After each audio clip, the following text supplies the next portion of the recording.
Halo para pencari cuan, selamat welcome di channel Dapur Saham Indonesia.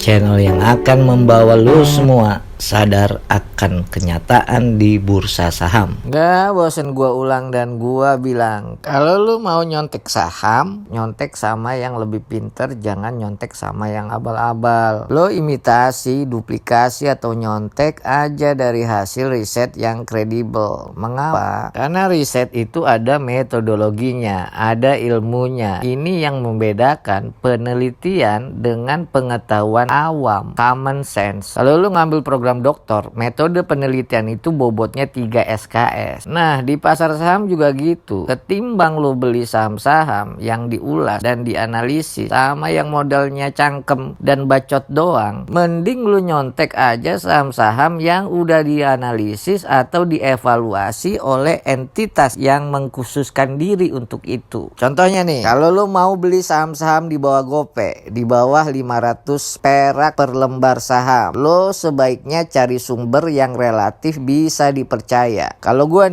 langsung lihat indeks Kompas 100. Bagi lo yang belum tahu indeks Kompas 100, gue kasih tahu. Indeks ini disusun oleh perusahaan media Kompas Gramedia Group. Lo pernah baca koran atau situs berita Kompas kan? Kompas Gramedia sudah berdiri sejak 17 Agustus 1963. Jadi umurnya udah sekitar 59 tahun. Perusahaan ini dirintis oleh PK Oyong dan Yakob Utama. Awalnya kedua orang ini mengelola dan menerbitkan majalah Intisari. Perusahaan Kompas Gramedia secara rutin membuat indeks Kompas 100. Indeks yang mengukur kinerja harga dari 100 saham yang memiliki likuiditas yang baik dan kapitalisasi pasar yang besar. Ada 3 kata kunci dalam indeks Kompas 100. Pertama, kinerja harga saham, 2, likuiditas yang baik, dan 3, kapitalisasi pasar yang besar. Nah, dari ratusan emiten yang melantai di bursa saham, Kompas Gramedia milihin saham-saham yang bisa masuk ke indeksnya. Jadi kalau modal lu tipis mau beli saham di bawah 500 perak, tinggal lu lihat aja daftarnya di Kompas 100. Gini, kriteria penghuni indeks Kompas 100. 1.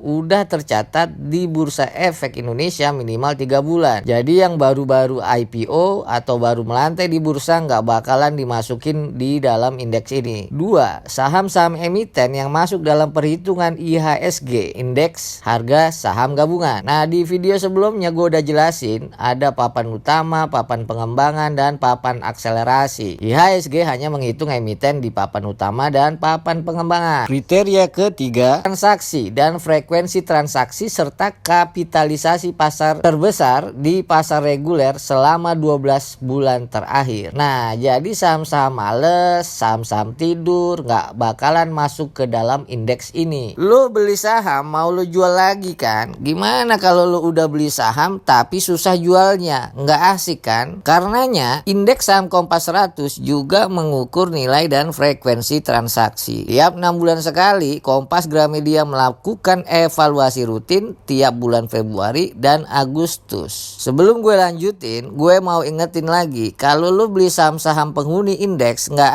ada jaminan harga sahamnya naik ya. Ada yang naik, ada juga yang turun. Ada 15 saham yang harganya di bawah GoPay yang masuk dalam indeks Kompas 100 periode Februari sampai dengan Juli 2022. Berikut gue sebutin juga sektor usahanya ya. 1. Alam Sutra Realty Tbk. Kode sahamnya ASRI, ASRI. Sektornya Properties and Real Estate. 2. Global Mediacom Tbk. Kode saham BMTR. Sektornya Industrial. 3. PT Bukalapak.com Tbk.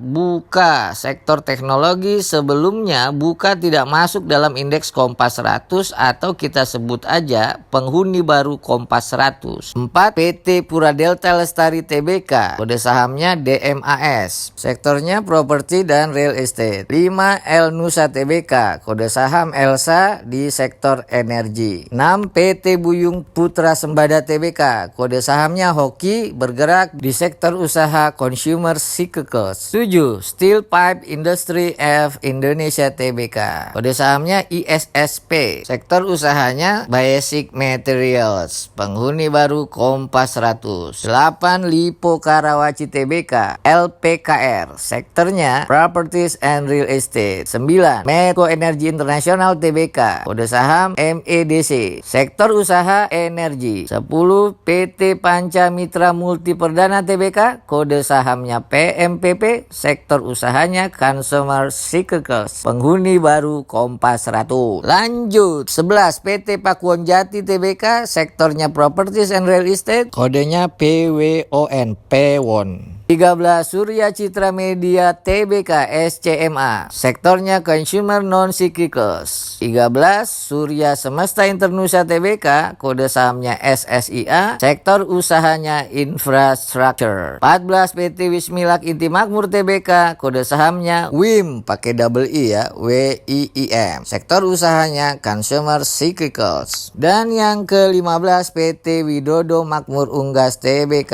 kode sahamnya WMUU, sektornya Consumer Cyclicals, penghuni baru Kompas 100. Dari 15 saham di bawah GoPay tersebut, ada 4 emiten penghuni baru indeks Kompas 100, yakni Buka, 2 LSPP, 3 PMMP, dan WMUU. Nah sekarang gimana kinerja harga sahamnya? 1. Asri turun minus 3,05%. 2. BMTR naik 0,76%. 3. Buka turun minus 9,91%. 4. DMAS Demas turun minus 9,84%. 5. Elsa naik 6,57%. 6. Hoki turun minus 15,47% sejak awal tahun. 7. ISSP turun minus 24,06%. LPKR turun minus 12,68%. 9. MEDC naik 19,05%. 10. PMMP turun minus 12,65%. 11. PWON naik 19,15%. 12. SCMA turun minus 22,56%. 13. SSIA turun minus 21,48%. 14. WIIM naik 22,12%. Sedangkan 15 WMUU turun minus 8,39%. Kalau lo lihat dari 15 saham yang di bawah GoPay pada awal Januari 2022, ada 5 naik harga sahamnya. Pertama, BMTR. 3 Januari harga saham BMTR Rp262 dan di 28 April 2022 harga sahamnya naik 0,76% menjadi 264 perak. Kedua, Elsa. Awal Januari harga sahamnya Rp274, sekarang 292 atau naik 6,57%. Ketiga, MEDC. Awal Januari harga saham emiten PT Medco Energi Internasional Tbk Rp462.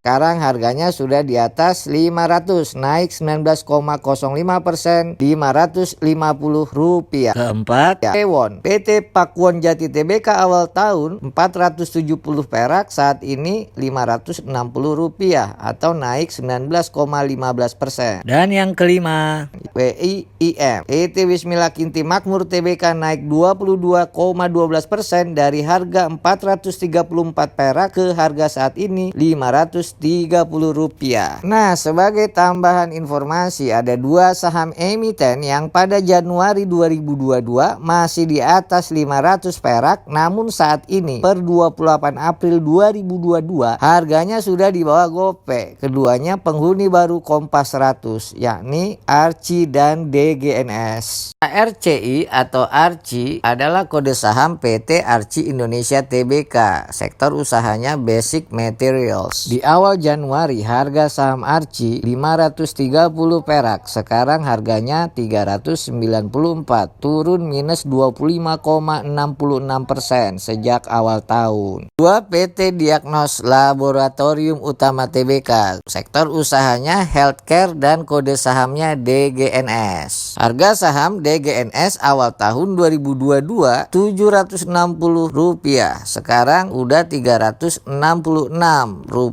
atau ambles minus 51,84%. Dengan lo nonton video ini, setidaknya ada 3 pesan pokok yang gue mau sampein. Pertama, nggak sedikit dikit saham di bawah gope atau bahkan harganya di bawah cepek yang dipom-pom supaya lo tertarik beli sahamnya. Lo boleh curiga ya sebelum lo beli sahamnya itu. Coba lo cek saham-saham yang dipom-pom biasanya bukan penghuni indeks yang disusun lembaga kredibel. Gak masuk tuh di indeks seperti indeks Kompas 100, IDX 30, LQ45, apalagi IDX High Dividend 20. Kedua, hati-hati ya, di pasar saham ada komplotan orang berduit yang mau rampok duit lo. Modusnya udah gue bahas di video sebelumnya. Kalau lo sempat nonton YouTube ada yang ngemeng-ngemeng saham ini begono begini, saham yang itu begana beginu. Tinggal lo cek ya di indeks Kompas 100 atau LQ45 atau indeks-indeks lain yang disusun oleh Bursa Efek Indonesia. Nah, kalau nggak ada itu barang, kalau nggak lu nemu itu kode sahamnya di indeks, lu patut curiga. Sekian dulu video kita kali ini. Mudah-mudahan dikit-dikit ada manfaatnya. Terima kasih ya udah nonton channel Dapur Saham Indonesia.